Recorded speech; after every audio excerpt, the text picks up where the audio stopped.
welcome to our weekly word of encouragement.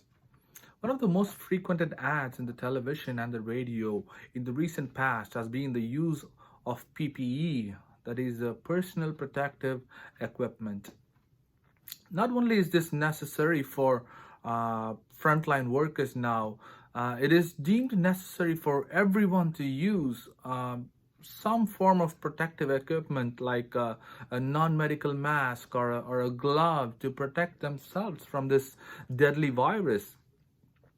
As the effects of this pandemic continue to stretch beyond our imagination, this deadly virus not only poses a physical health risk, but it also poses a emotional, psychological, relational, and spiritual risk in every one of us. And we need to protect against the effects. There are many virus-like effects that impact our mind, hearts, and the spiritual life, and even our psychological well-being that we need to be wary of. One of the deadly virus-like effects that we need to guard ourselves against is the ungratefulness. With all that is going on around us, it can be overwhelming, and we might be inclined to look at all the uncertainty, the chaos, the loss, and the suffering this pandemic has brought upon us and our families, and it can make us forget the life, the goodness we have received from our Heavenly Father.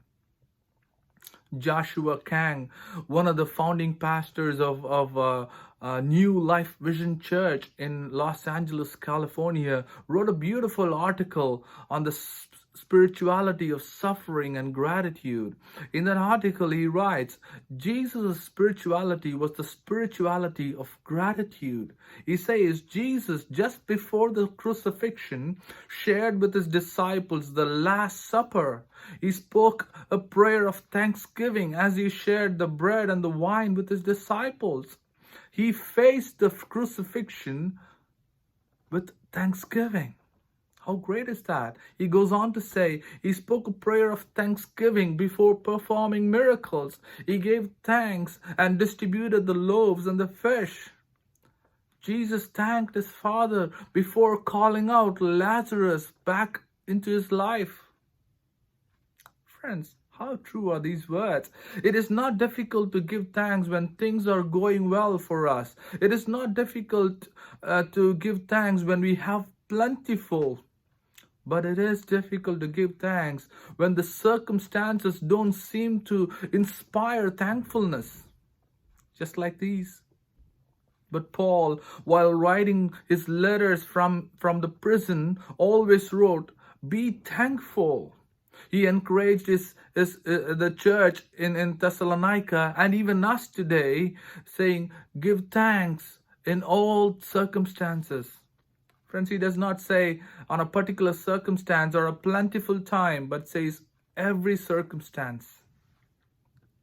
Friends, as I share this with you this morning, I am reminded of words of an old song which goes like this.